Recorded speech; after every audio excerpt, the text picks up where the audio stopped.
This program is brought to you by Montana's Rib and Chop House, known for their delicious baby back ribs, certified Angus steaks, and fresh Eastern seafood dinners. Located at 700 North Lapeer Road. Hello everybody, and welcome to another edition of our Community Access. This week we visit with an award author in Addison Township. Then Terry and I went to the Easter Bunny Bonanza at Seymour Park. Then we have a Dog of the Week from the Canine Rescue League, and finally it's George from Wojo's Garden Center, all today on our Community Access.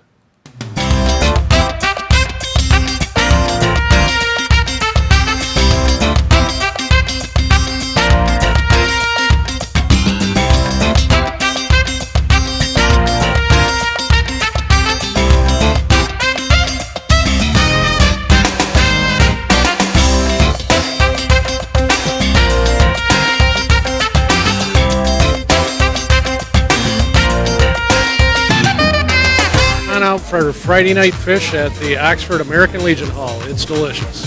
We love the Legion. They have great fish and good family fun. American Legion fish fry. It's awesome. And the drinks are good. The food is good. The service is awesome.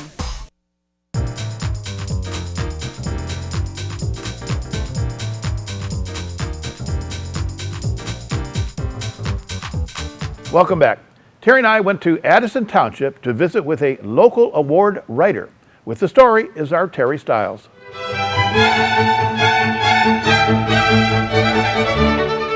Hi, Bill. Well, I could sit in this living room all day long and read all of these books.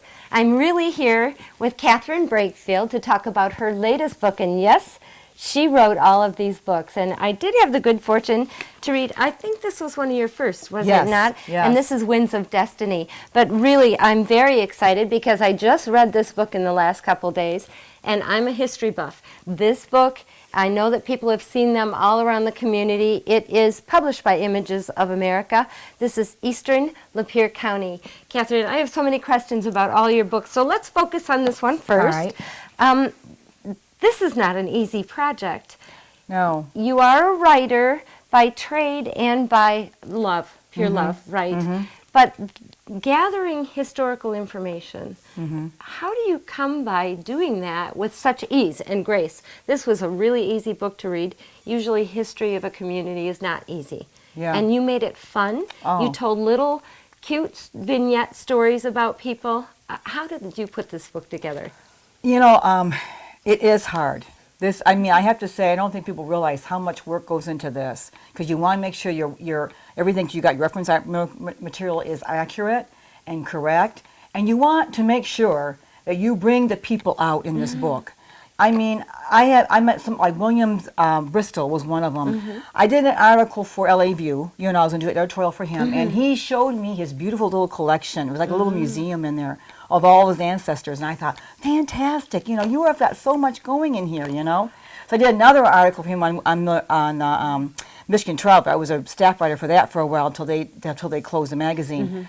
But then when Arcadia called me, I did the Lapeer area book, and then they called me wanted another book, you know. Right. And I thought, oh, do I really want to do this?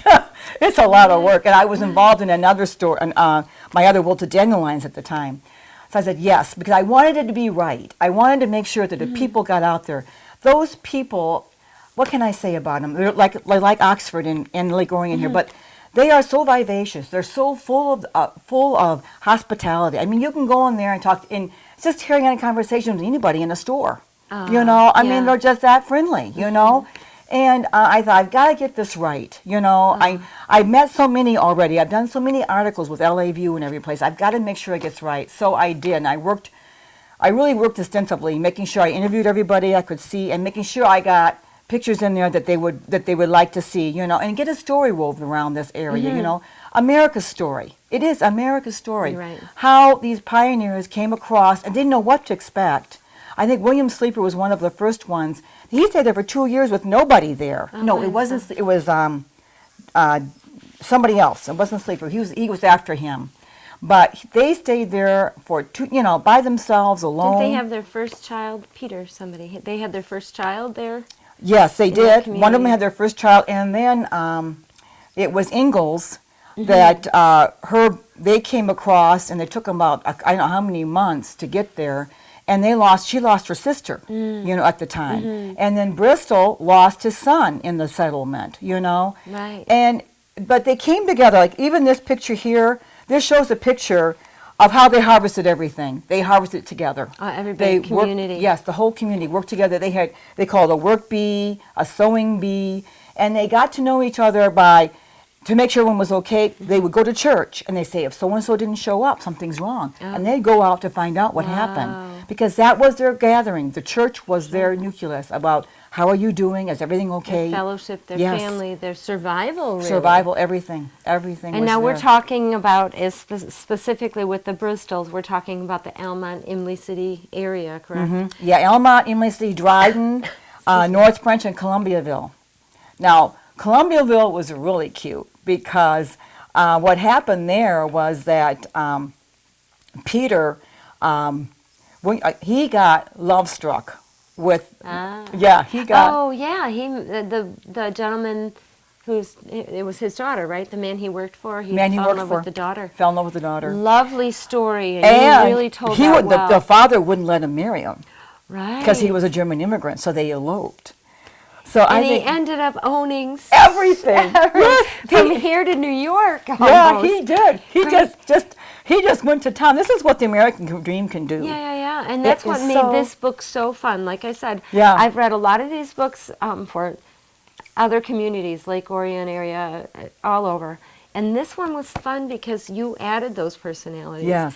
And a little bit of your own personality, too, there. Oh. You can tell that you love history. Yes. That you love your community. Yeah, And- romance. and romance, and you did put romance in this. Yeah. And also some pretty noted people. Now, Yeah. Laura Ingalls Wilder has a connection to this area, Yes. right? And how does They that were go? only that was their cousin. Laura Ingalls Okay. Wilder was her cousin of I can't remember the Lily, but she was an Ingalls and that married a Bristol, and that was Laura Ingalls Wilder was her cousin. So that was kind of cute, So just like you say, it took all these people just to do the haying for the season. Yes.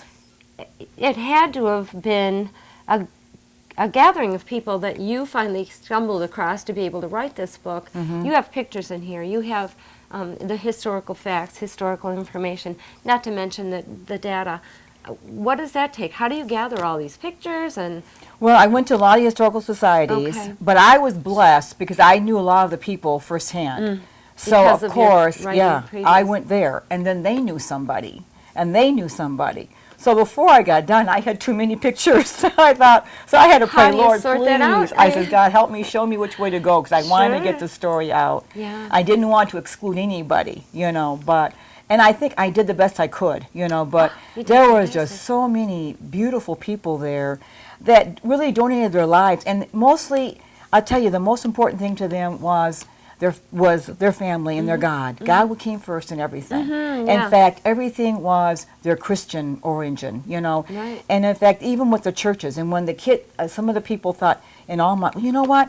Our children are getting a little further away from the church we like, so let's think of something we can do for them in the summertime to keep them Right. motivated. So they started a summer school project that hit Livonia, all over Michigan. They were Yeah. coming there. a pilot project. Yeah, to have yeah. fun, Of course, the girls got to stay in the farmhouses, and the boys stayed in the tents. Right. And you And it was even so explained cute. that whole wonderful Yeah, story in this book. That was It's- fantastic. I thought, well, how encouraging that was, because parents talk to parents, and they try to help each other out, all the time. It just showed how close-knit the family was.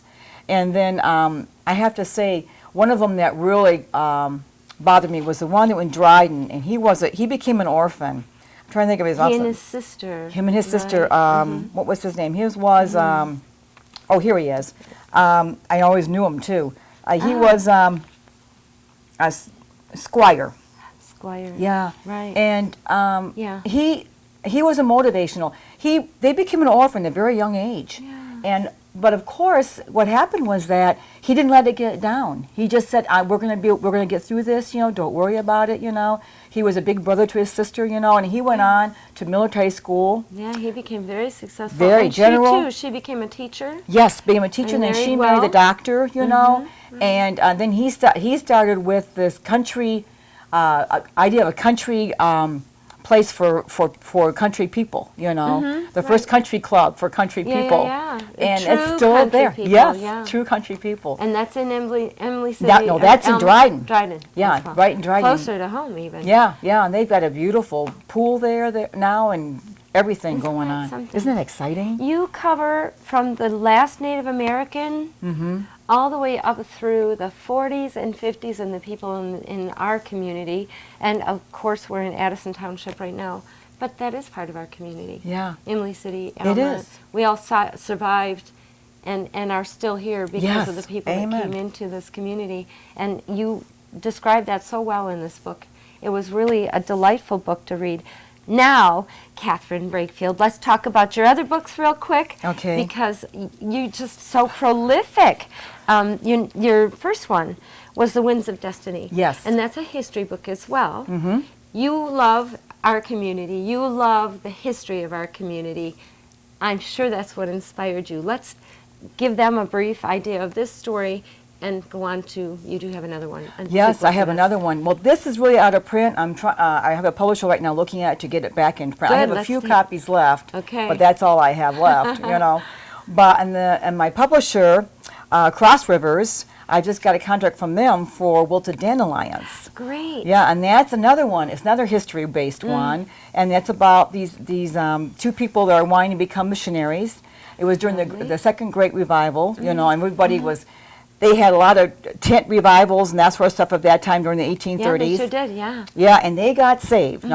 So and then they decided they want to go out and they want to help the Indians, to save the Indians. So. But amazingly, what the problem was that they had to be married.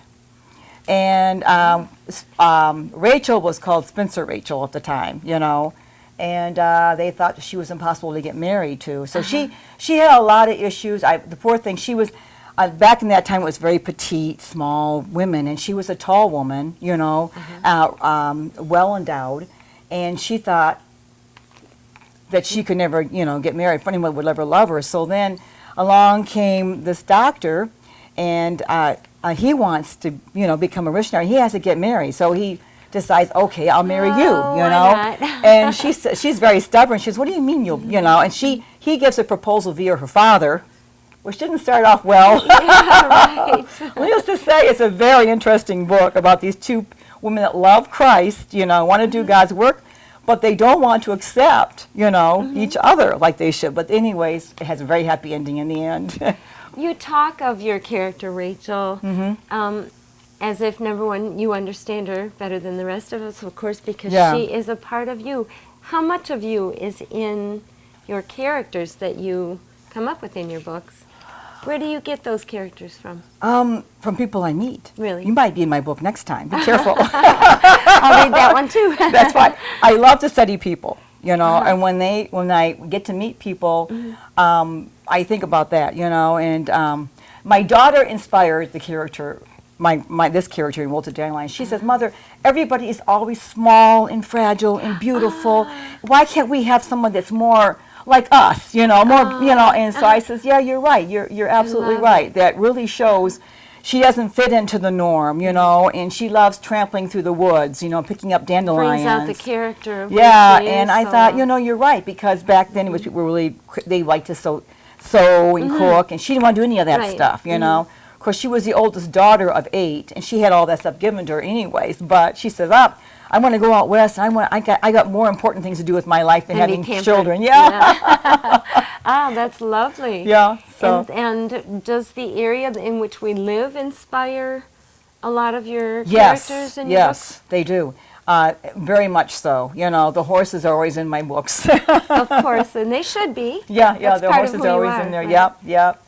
And Michigan is is full of resources. rich. You know, we are rich and abundant resources. We've got everything you can think of. You know, we've got all 4 seasons. A little more of the cold part that I like. Yeah, lately. But, no, Right. but we do. You know, and we have a lot of people that have been all over the United States too, that we can feed from. You know, that know about these areas too, that you can ask and find out more information about. So we're very fortunate, I think, to be a Michiganer, you know, and that's part of like why I was hoping with Eastern Lapeer County that they'll visit their neighbors, you know. Oh, yeah, Because right. we're all neighbors here, and it's so exciting to see, you know, what we have to offer the United States and offer the world, you know. Well, yeah, and at the time, Michigan was discovered, and like you wrote in the book, the first man that came here to survey it said it was just full of swamps and bugs, and it was no only one could good live for here. Right. I know. And boy, have we changed, because within 100 years of that time, it was Michigan and the lumber industry that was keeping the rest of the country and Europe going. Yes, going. So you're absolutely right Absolutely about that. right. So it starts in the late 1700s to 1800s. And then in Eastern Lapeer County, the first that came in here were Scottish, and they were sheep people. Oh, that's right. And you know, I didn't know Yes. that till I read this book. Yeah, they were sheep. And then amazingly, we still have a sheep place. You know, I put it in this book, you know, you can go visit and see how they use Yeah. every part of the sheep and everything. Beautiful sheep farm. And talk Yeah. a little bit about, is it the Peters Mansion? Yes, William Peters Mansion. I'm going to have a book signing there May 3rd. Yeah. And then the other one, April 26th, I'm at 4th Street Antiques. Talk about a rich heritage there. Oh my goodness. Talk a little bit about that. She has antiques you would love. I mean, you just yeah, hope them you buy the probably whole would. store, you know. Yeah. She's really a gifted personality too. She's really a gifted person. She's some beautiful antiques and a beautiful person to meet, you Now, know. where is this located? That's right off of, it's right down Lake George, Okay. Van Dyke Road. It's called 347 Cedar Street, Okay. in Imlay City. All But right. you'll see it. You just go down Van Dyke, you'll find it. I'm just excited too to have Great Lakes Mercantile take my book too. Yay, Ron and yes. Dora. That's Dora, great. yes. So, will it only be the Eastern She's Lapeer got County book? no. She's got Eastern Lapeer County, and she's got Lapeer area, and she's got My Bravo. Winter Destiny. A few more copies of that Oh, left. she does. Okay, so Yeah. I would recommend Yes. go down to Dora and Ron's Yes. in Oxford and get that book. I read it the year I think that it came out. Yes. I was fortunate enough to meet you at that time and read that book. Great book. It's like reading about home. Yes. And yeah. our own community. In fact, I handed it to a friend. Well, she was and then she handed it to this publisher. Said, "You've got to read this book. We can't let this book die. We got to get Everybody this book should. back." You know. That's right. So that's what she's doing right now. But And she's you the have same one. many, many more. The next event coming up is the Peters Mansion, and that is The next event coming up will be the the April event. Yeah. The Elmont Historical Society. 4th Street Antiques. And 4th Street Antiques. You can look this up on the screen. We will run that over and over again, all the information. If somebody wants to get in touch with you on a personal level, do you have a website that they can look at and see what the variety of books that you have? Yeah, it's CatherineAlchBreakfield.com, and just my last name on these books. Okay. It's just put all together, you know, Okay. at yahoo.com. That's how you can reach me. And I'm trying to think, and that will have everything on there too, you know, all about when Okay. next book signings are and everything. Good. So hopefully we draw a crowd, and I so recommend Bill and everybody else watching this, pick up Catherine's book. It's so interesting. And Catherine, let me thank you for our community, for keeping the history alive. Oh, thank you. And I know you love this community. I know you love the history around here. And I just can't say enough that your books are great. Oh, and thank it's you. been wonderful talking with you. And keep writing these books. They're awesome. Oh, thank you so much. Well, Wilted Dandelions is going to be awesome. Oh, I can't wait to read It that one is. now. That's It's not gonna out yet, be but I'm going to look forward really to good. it. Yeah. Bill, I just may sit here on this sofa for the rest of the day and read Catherine's book, so I'm not coming back.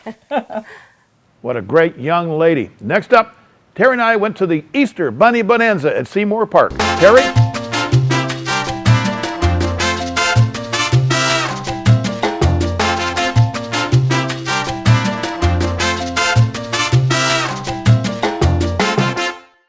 Hi, Bill. She's done it again this year. We are at the Egg drop out at Seymour Lake Park.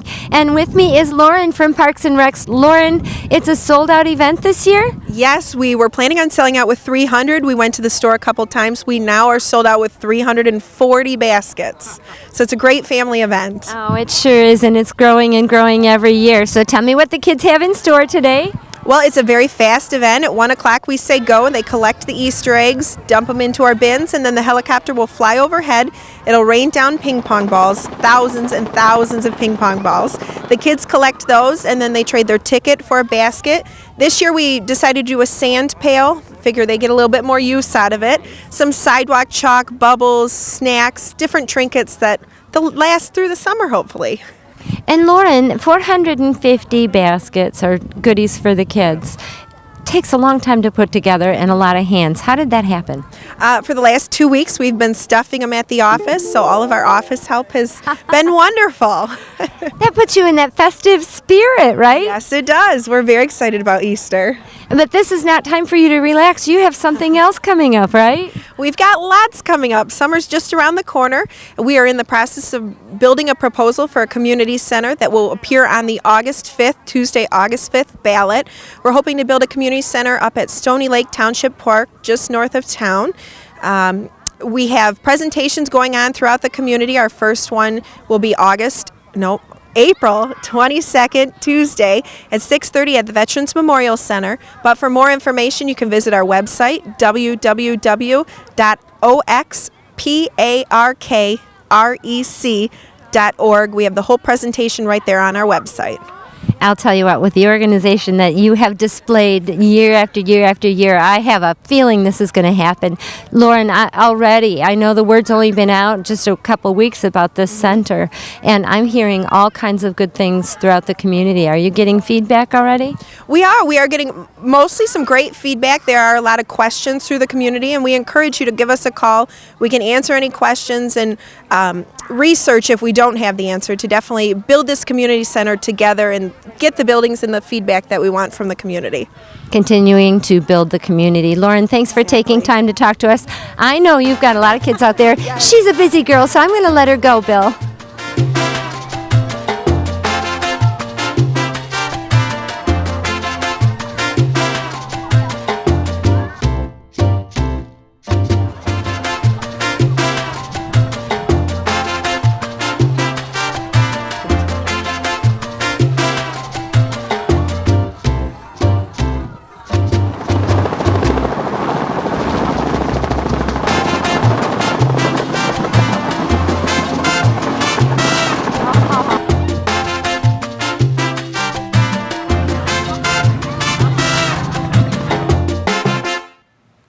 Now, those kids had a great, great day. Now, it's our Dog of the Week from the Canine Rescue League. Hi, I'm Karen here.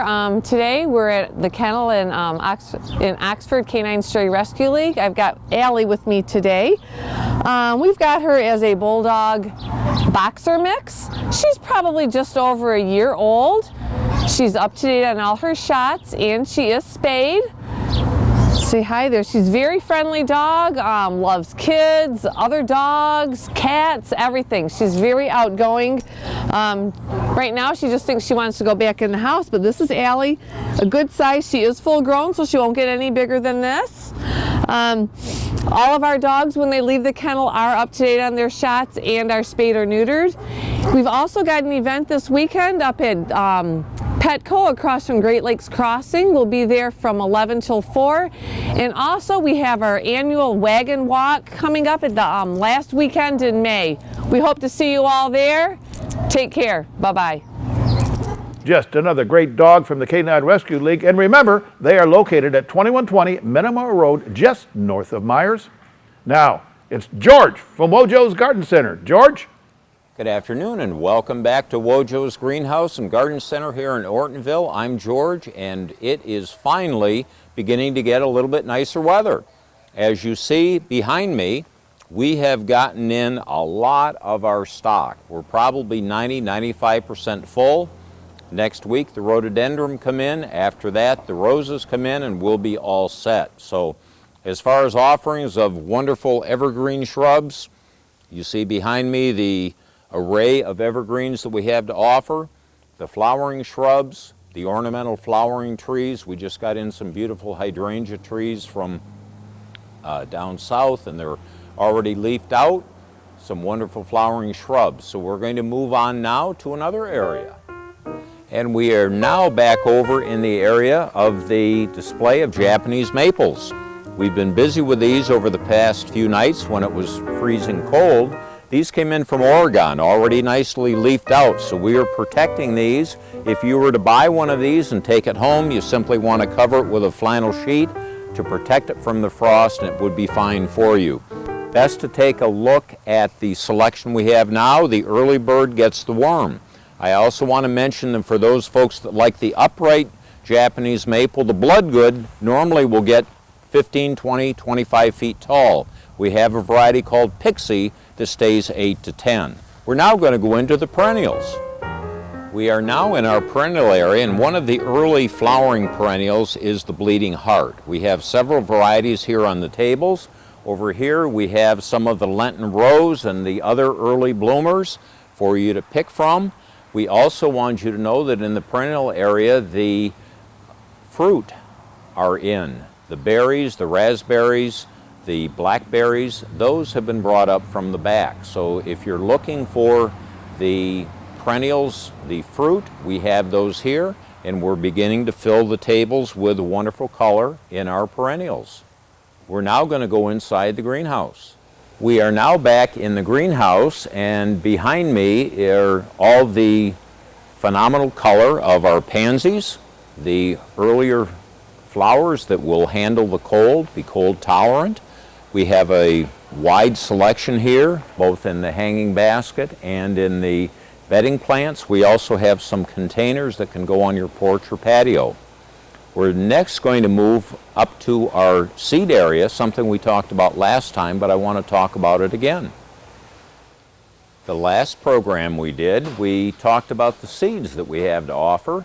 These are some of the heirloom seeds that you may have used in the past. We have a special selection of seeds that have come in. We have some interesting flowers and also fruit here by that same manufacturer. We have the Burpee selection. We have the heart seeds over on the wall. We also have the Wojo's Top Picks. These are seed varieties of plants that Wojo's have used over the years. They started out originally 32 years ago growing vegetables. They know the best varieties, and we offer them here to our guests. All of our seeds are non-GMO, which is important. We're now going to move to another area. Thank you. We are now back in an area of our cold-tolerant vegetables and herbs, the cole crops. We have a nice selection here for folks that want to get an early start, and the selection is very comprehensive. We've had folks come in asking for tomato plants. I had a fella in last week from Beaver Island that loves the Wojo pick, and he was in town and asked for a tray. So with that, we were able to provide them for him. So we have some early vegetables out also. We're now going to move one last thing, then we'll wrap up. Thank you, Russell, for moving over here. As we wrap up today, Wojo's has a nice selection of different garden artwork, stones and all, and this is a very unique one with the state of Michigan. We'll catch you next time. Come in and see us. Well, that's all the time for this week. We hope you enjoyed our program. So, for our reporter and editor, Terry Stiles, I'm Bill Service, and you hope you have a great, great week.